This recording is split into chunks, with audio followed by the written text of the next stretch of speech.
What starts here changes the world. So here are the 10 lessons I learned from basic SEAL training that hopefully will be of value to you as you move forward in life. Every morning in SEAL training, my instructors, who at the time were all Vietnam veterans, would show up in my barracks room, and the first thing they'd do was inspect my bed. If you did it right, the corners would be square, the covers would be pulled tight, the pillow centered just under the headboard, and the extra blanket folded neatly at the foot of the rack. It was a simple task, mundane at best, but every morning we were required to make our bed to perfection. It seemed a little ridiculous at the time, particularly in light of the fact that we were aspiring to be real warriors, tough, battle-hardened SEALs. But the wisdom of this simple act has been proven to me many times over. If you make your bed every morning, you will have accomplished the first task of the day. It will give you a small sense of pride, and it will encourage you to do another task, and another, and another. And by the end of the day, that one task completed will have turned into many tasks completed. Making your bed will also reinforce the fact that the little things in life matter. If you can't do the little things right, you'll never be able to do the big things right. And if by chance you have a miserable day, you will come home to a bed that is made, that you made. And a made bed gives you encouragement that tomorrow will be better. So if you want to change the world, start off by making your bed. During SEAL training, the students are all broken down into boat crews. Each crew is 7 students, 3 on each side of a small rubber boat, and 1 coxswain to help guide the dinghy. Every day your boat crew forms up on the beach and is instructed to get through the surf zone and paddle several miles down the coast.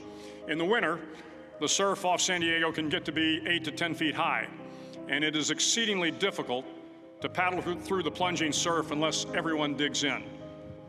Every paddle must be synchronized to the stroke count of the coxswain. Everyone must exert equal effort, or the boat will turn against the wave and be unceremoniously dumped back on the beach. For the boat to make it to its destination, everyone must paddle. You can't change the world alone. You will need some help. And to truly get from your starting point to your destination takes friends, colleagues, the goodwill of strangers, and a strong coxswain to guide you. If you want to change the world, find someone to help you paddle.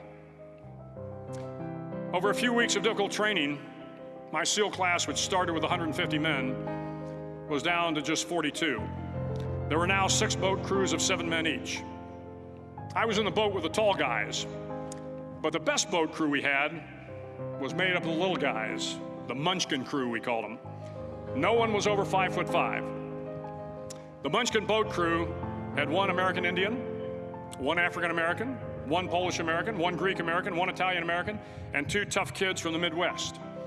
They out-paddled, outran, and outswam all the other boat crews. The big men in the other boat crews would always make good-natured fun of the tiny little flippers the Munchkins put on their tiny little feet prior to every swim.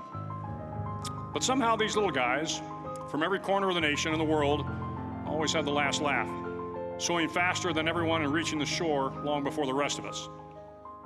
SEAL training was a great equalizer.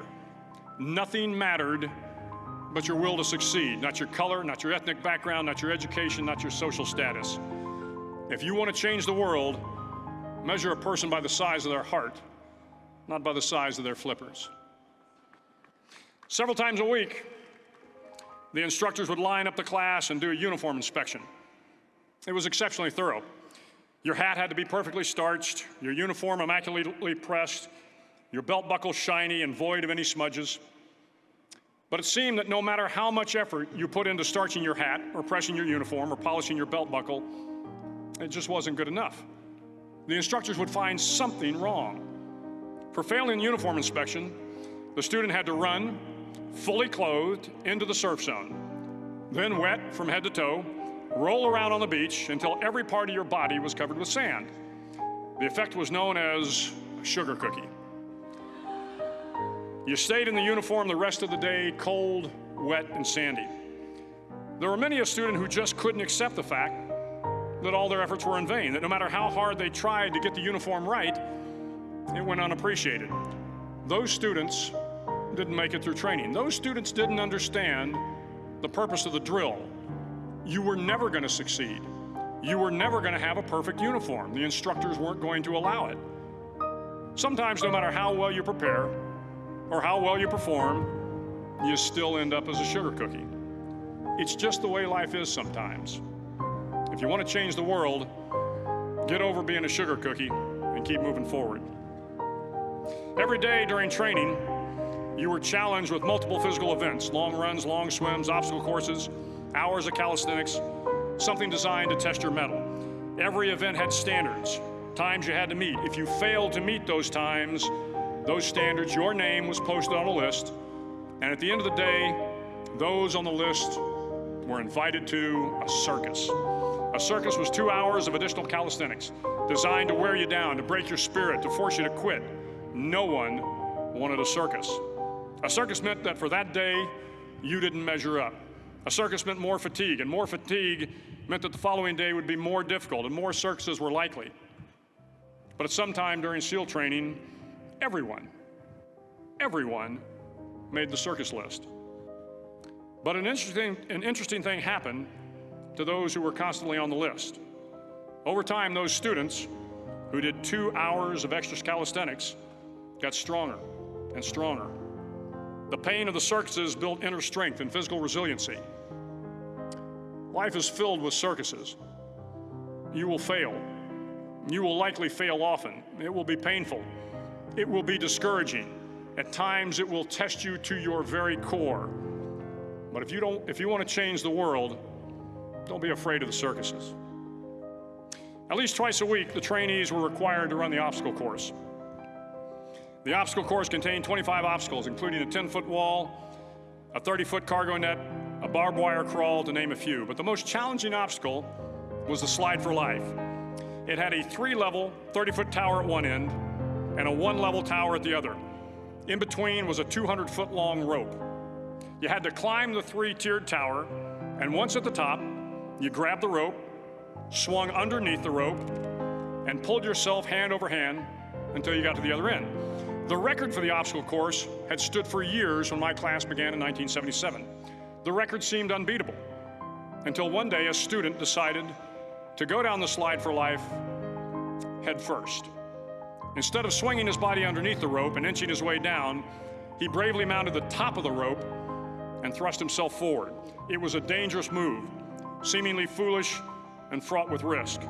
Failure could mean injury and being dropped from the course. Without hesitation, the student slid down the rope perilously fast.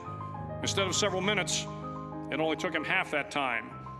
And by the end of the course, he had broken the record.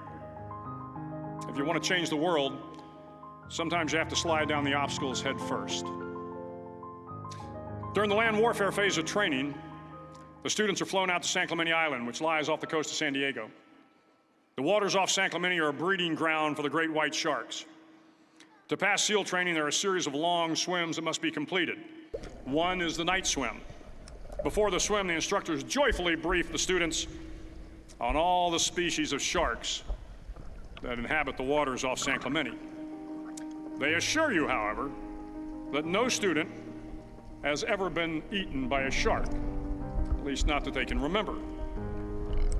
But you are also taught that if a shark begins to circle your position, stand your ground.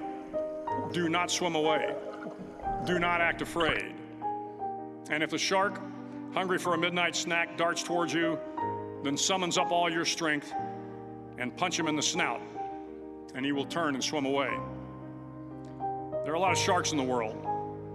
If you hope to complete the swim, you will have to deal with them.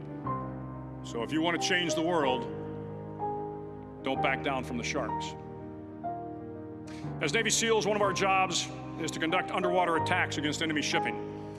We practice this technique extensively during training. The ship attack mission is where a pair of SEAL divers is dropped off outside an enemy harbor and then swims well over 2 miles underwater, using nothing but a depth gauge and a compass to get to the target. During the entire swim, even well below the surface, there is some light that comes through. It is comforting to know that there is open water above you. But as you approach the ship, which is tied to a pier, the light begins to fade. The steel structure of the ship blocks the moonlight. It blocks the surrounding street lamps. It blocks all ambient light. To be successful in your mission, you have to swim under the ship and find the keel, the center line, and the deepest part of the ship. This is your objective. But the keel is also the darkest part of the ship, where you cannot see your hand in front of your face, where the noise from the ship's machinery is deafening, and where it gets to be easily disoriented, and you can fail. Every SEAL knows that under the keel, at that darkest moment of the mission, is a time when you need to be calm, when you must be calm, when you must be composed, when all your tactical skills, your physical power, and your inner strength must be brought to bear. If you want to change the world, you must be your very best in the darkest moments. The 9th week of training is referred to as Hell Week. It is 6 days of no sleep, constant physical and mental harassment, and one special day at the Mud Flats. The Mud Flats are an area between San Diego and Tijuana where the water runs off and creates the Tijuana Sloughs, a swampy patch of terrain where the mud will engulf you. It is on Wednesday of Hell Week that you paddle down to the Mud Flats and spend the next 15 hours trying to survive the freezing cold, the howling wind, and the incessant pressure to quit from the instructors. As the sun began to set that Wednesday evening, my training class, having committed some egregious infraction of the rules, was ordered into the mud. The mud consumed each man till there was nothing visible but our heads. The instructors told us we could leave the mud if only 5 men would quit. Only 5 men, just 5 men, and we could get out of the oppressive cold. Looking around the mud flat, it was apparent that some students were about to give up. It was still over 8 hours till the sun came up. 8 more hours of bone-chilling cold. The chattering teeth and the shivering moans of the trainees were so loud, it was hard to hear anything. And then one voice began to echo through the night. One voice raised in song. The song was terribly out of tune, but sung with great enthusiasm. One voice became 2, and 2 became 3, and before long, everyone in the class was singing. The instructors threatened us with more time in the mud if we kept up the singing, but the singing persisted. And somehow the mud seemed a little warmer, and the wind a little tamer, and the dawn not so far away. If I have learned anything in my time traveling the world, it is the power of hope. The power of one person, a Washington, a Lincoln, King, Mandela, and even a young girl from Pakistan, Malala. One person can change the world by giving people hope. So if you want to change the world, start singing when you're up to your neck in mud.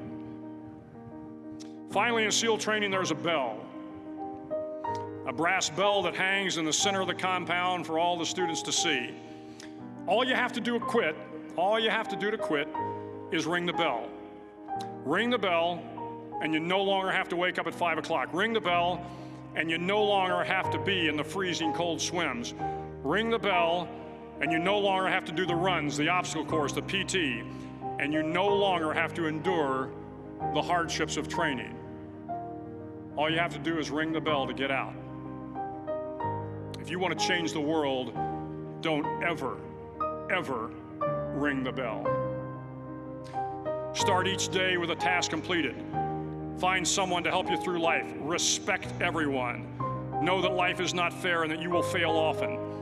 But if you take some risks, step up when the times are the toughest, face down the bullies, lift up the downtrodden, and never, ever give up. If you do these things, the next generation and the generations that follow will live in a world far better than the one we have today. And what started here will indeed have changed the world for the better. Thank you very much